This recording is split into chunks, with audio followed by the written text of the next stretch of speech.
제가 어렸을 때는 동네 공터에 모여서 해 넘어가는 줄 모르고 놀았습니다. 그때는 공터에서 친구들과 노는 것이 전부였어요. 그러나 날이 어두워지면 아무리 재미에 빠져 있다고 할지라도 하나 둘씩 집으로 들어가게 됩니다. 날이 어두워지지 않았어도 대낮에라도 어머니께서 부르시면 친구도 그렇게 재미있는 놀이도 다 팽개치고 집으로 들어가야 합니다. 놀이라고 해봐야 딱지치기.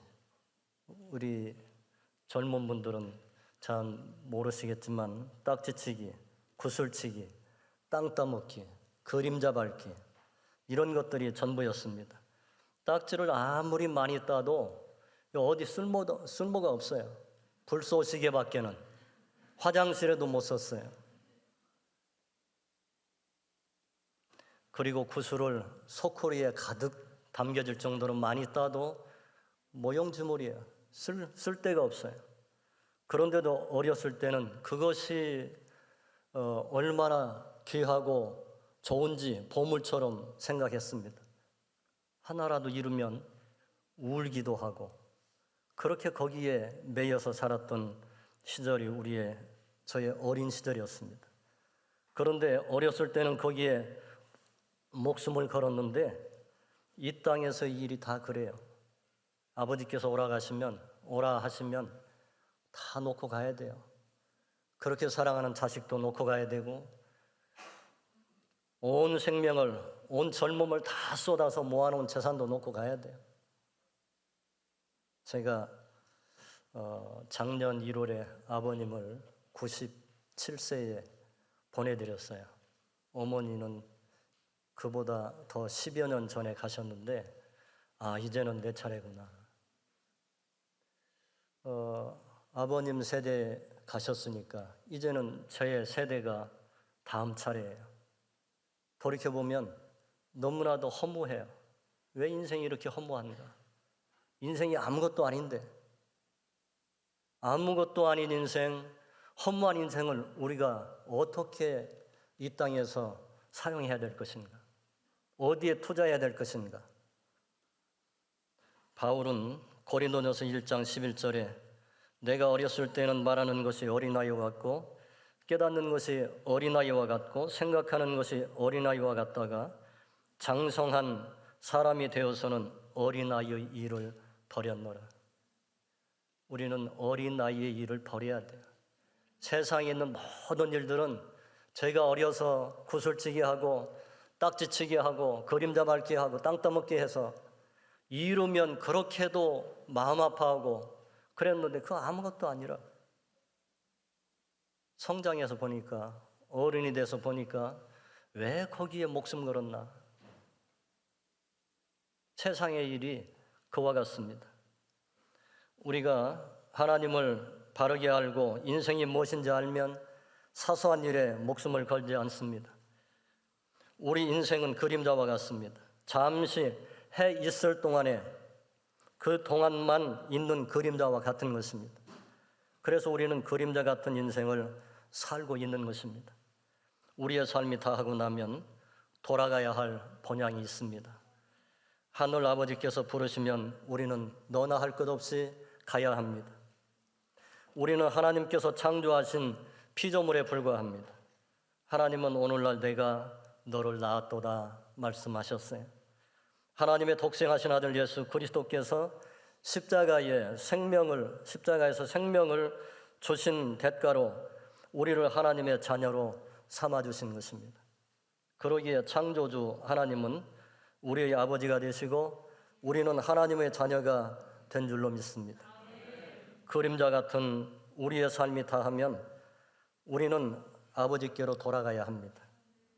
성경은 하나님을 섬기는 것이 인생의 본분이라고 말씀하시고 계십니다. 이로의 결국을 다 들었으니 하나님을 경외하고 그 명령을 지킬지어다. 이것이 사람의 본분이니라 하셨습니다. 우리가 하나님을 어떻게 알 수 있습니까? 믿어야 알아집니다.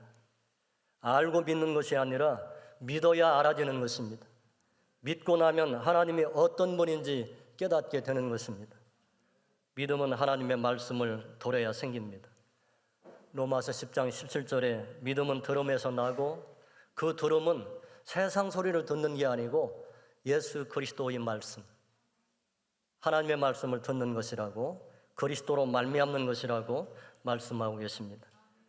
우리는 그림자같이 허무한 우리 인생을 하나님을 믿는 일에, 충성하는 일에, 헌신하는 일에 여한이 없이 살아가야 될 줄로 믿습니다. 우리의 삶이 다하는 순간 여한이 없이 살았다고 말할 수 있다고 하면 우리는 승리로운 삶을 산 것입니다. 잘 아시겠지만 천상병 시인이 있습니다. 이분이 귀천이라고 하는 시를 썼어요. 제가 소개해 드리고자 합니다. 나 하늘로 돌아가리라. 새벽빛와 닿으면 쓰러지는 이슬 더불어 손에 손잡고 나 하늘로 돌아가리라.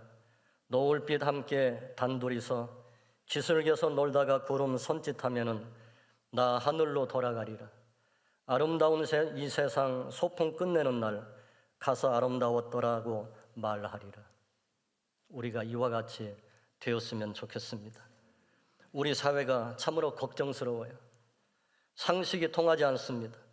상식은 정상적인 생각을 가지고 있는 사람들이라고 하면 누구든지 그렇다고 인정할 수 있는 공통된 생각입니다. 이것이 통하지 않는 사회는 똑같은 언어를 사용한다고 할지라도 의사소통이 되지 않습니다. 많은 경우에 많은 곳에서 상식이 통하지 못하고 막혀버렸습니다. 상식이 왜 중요합니까? 상식은 배움이 있는 사람이나 없는 사람이나 모두 다 수긍할 수 있기 때문입니다. 상식은 사회를 지탱하는 공통 분모이기 때문입니다. 그래서 지금은 어쩐지 모르겠어요. 제가 목회한 지 30여 년이 됐기 때문에 지금은 취직시험에 일반 상식이 나오는지 모르겠어요. 취직시험 볼 때 일반 상식 시험 과목에 들어갑니까? 안 들어가나요? 네. 옛날에는 취직시험을 볼 때에는 일반 상식은 거의 필수였어요. 처음 만나는 사람에게 무엇을 질문하죠? 처음 누가 소개했어요? 서로 만나서 대면에 통성명하고 얘기 중에 무슨 얘기를 묻습니까? 나이가 몇입니까? 어디 학교 졸업했습니까? 고향이 어디입니까? 이게 뭐예요? 공통분모를 찾는 거예요. 그래서 그런 것을 묻고 고향이 같다고 하면 더 가까워져요. 할 말이 더 많아지는 겁니다. 상식이 통하지 않으면 사회 통합이 될 수 없습니다. 상식선에서 결정한다고는 말을 하죠. 상식선에서 타협합시다. 상식은 넘어가지 맙시다. 그런 얘기들을 합니다. 그러면 거의 다 수긍을 합니다. 이게 건전한 사회예요. 상식에 바탕을 두지 못하는 사회는 혼란만 가중될 뿐입니다. 우리 하나님의 사람들의 공통 분모는 십자가예요. 예수 그리스도입니다. 하나님이세요. 성령님입니다. 하나님의 거룩하신 말씀입니다. 여기에 맞춰야 돼요. 분수를 더하고 뺄 때는 어떻게 하죠? 지금 제가 초등학교 옛날에 국민의 학교 다닐 때 배웠던 게 가물가물한데 분모가 서로 달라요. 그럼 어떻게 해야지? 공통 분모를 만들어야죠. 그래야 그 분자들끼리 더하고 뺄 수 있어요. 사회도 그렇고 우리가 신앙생활을 하는데 교회 안에서 믿음의 사람들끼리 그리스도인의 상식이 통하지 않는다고 하면 말이 안 돼요. 소통이 안 됩니다. 십자가 말하면 다 통해야 돼요. 하나님 앞에서 약속합니다. 그럼 다 통해야 돼요. 지금 그런 교회가 많지 않아요. 많은 사람들이 일상적인 것을 싫어합니다. 실증을 냅니다. 여기에서부터 잘못되기 쉽습니다. 무엇인가 특별한 것을 찾습니다. 우리 사회에 문제가 깊어지고 골마가는 것은 특별한 것을 찾기 때문입니다. 특별한 것만 귀한 줄 알기 때문입니다. 특별해지고 하는 것이 문제인 것입니다. 다른 사람과 달라야 하고 특별해지려고 하니까 일상적인 것으로는 안 되는 것입니다. 그러니 상식을 무시하게 되고 불법한 방법으로라도 특별해지려고 하는 것입니다. 시기 질투가 왜 생깁니까? 특별해지려고 하기 때문입니다. 내가 특별해지려고 다른 사람을 끌어내리고 흠집내고 누명을 씌워서 모함을 합니다. 많은 사람들이 특별하고 자극적인 것을 찾습니다.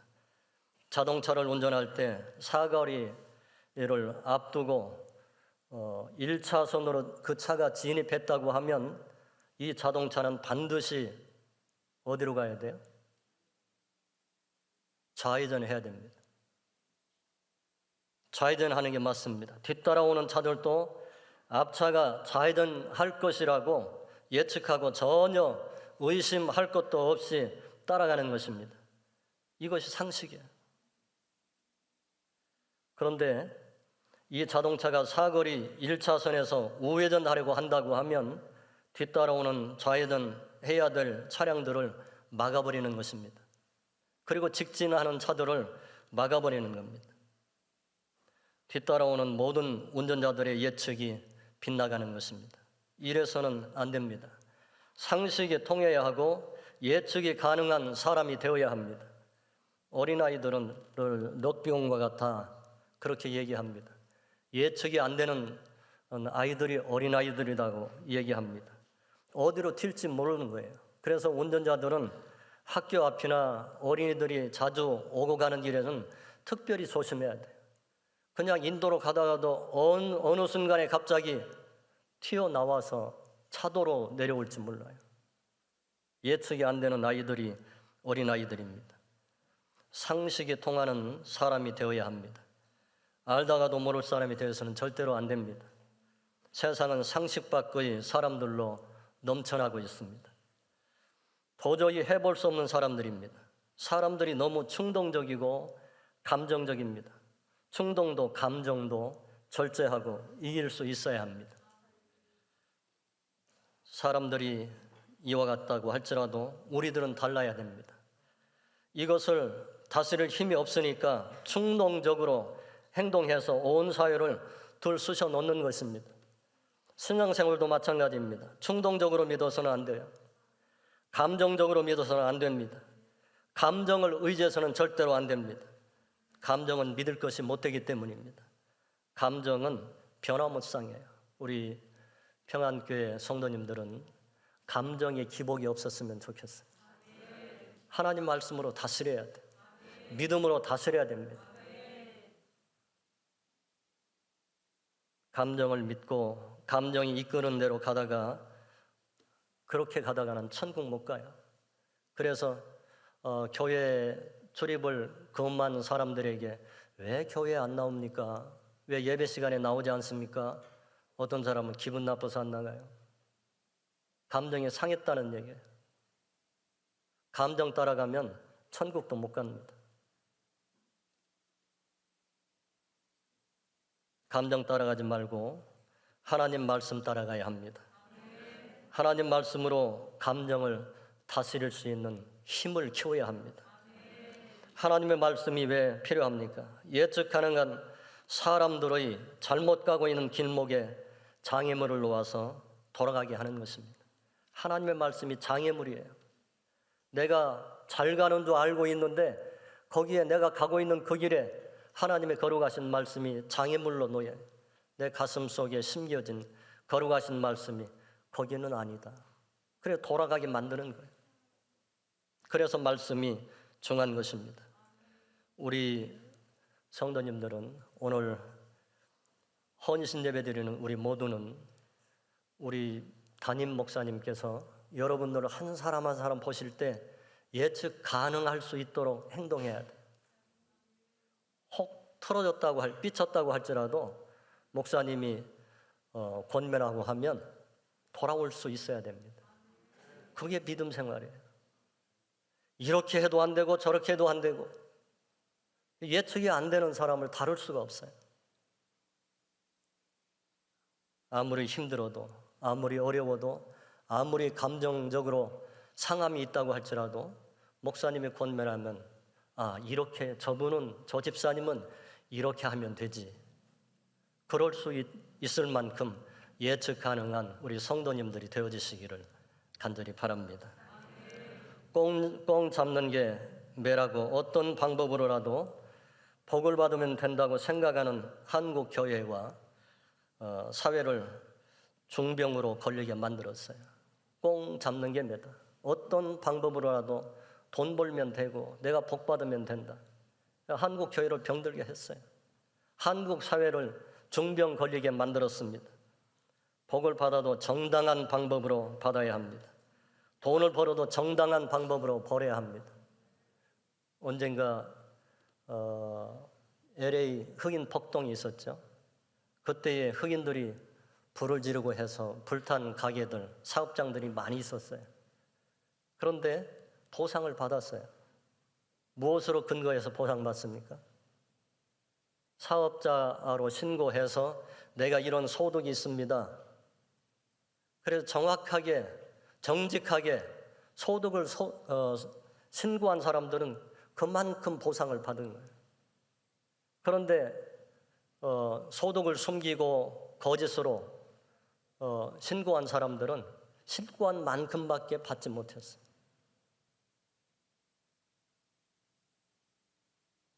신앙생활은 기본적으로 상식의 바탕을 두어야 합니다. 이것을 무시하면 온갖 부작용이 일어나고 맙니다. 이단 종교가 문제되는 것은 상식을 무시하기 때문이에요. 상식으로는 도저히 이해가 되지 않는 그런 짓들을 하고 있습니다. 막무가내는 것입니다. 막무가내는 것이 능력이 아닙니다. 상식에도 맞지 않는 일이요 불법입니다. 기독교는 십자가의 종교인데 그러니 기독교 안에서 십자가가 사라져가고 있는 것입니다. 막무가내는 것이 믿음이 아닙니다. 순종이 믿음이에요. 상식에서 벗어나는 것이 믿음이 아닙니다. 믿음이라고 하면 무엇인가 굉장하고 충격적이고 쇼킹한 자극적인 사건들이 일어나야 하는 것으로 착각하고 있습니다. 그러나 믿음은 상식을 벗어나지 않습니다. 무시하지 않습니다. 인정하는 것입니다. 믿음이 좋은 사람은 부끄러움을 몰라요. 평안교회는 아마 그런 분들이 안 계시리라고 생각해요. 믿음이 좋은 사람들은 부끄러움을 전혀 모릅니다. 그러나 진짜 믿음이 좋은 사람은 부끄러움을 아는 사람들이에요. 미안한 줄 알아요. 감사한 줄 압니다. 이게 믿음이 좋은 사람들의 그러한 모습입니다. 믿음은 상식에서부터 시작합니다. 자극적인 것이 잠시 좋은 것 같지만 그렇지 않습니다. 음식도 자극적인 음식은 잠시 얼큰하고 좋은 것 같지만 계속해서 이런 음식만 먹는다고 하면 또한 실증이 나고 말 것입니다. 그러나 더 문제가 되는 것은 이 자극적인 음식은 몸을 망가뜨리게 된다고 하는 것입니다. 쾌락도 자극적인 것은 정신도 우리의 몸도 황폐하게 만듭니다. 기독교는 생활의 종교가 되어야 합니다.